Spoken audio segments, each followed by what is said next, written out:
but it is like so powerful and magical here right now. Oh my God.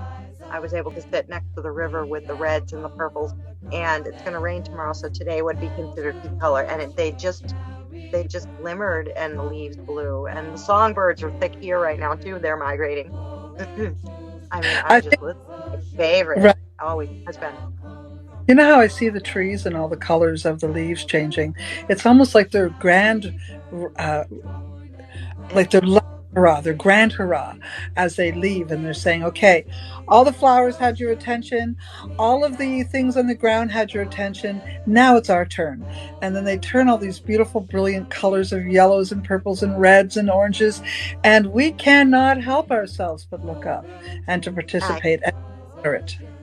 Actually, let's talk about that right now. So the leaves are coming down, and what are some of the other things that we can collect for our practices in your area, wherever you live? Is the magic, is how I work my magic. So I have found a few acorns. I didn't take too many because there weren't a lot this year.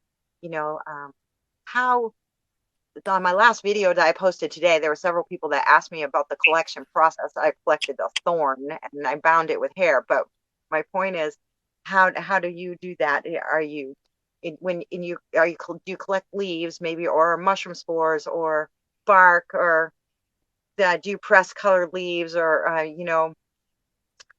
yeah, what do you do here for the in Uh, your environment to bring things in for your practice for that soem new year working? well, I actually bring a lot of it into my food. Yeah. And I embody it. I see myself embodying it. I bring in the medicines and I get the tinctures ready a little bit earlier. So this is the time when I would process the tinctures.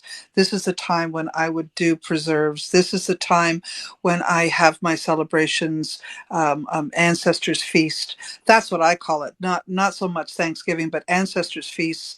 This is the time when I honor all my deities and gods and goddesses, and I may bring in leaves. It depends on if I want to celebrate by decorating or not. But so I when you collect them, are you speaking over the spirit of the always, tree, or are you always, in because we're hearing these very basic questions that we in our practice we take for granted because we just do it habitually. right? You're So right, I Bobby. think That's Lisa, right. thank you. I've had several questions today about what do you do when you collect it, and I'm thinking, you're asking me about my ethics, I would assume.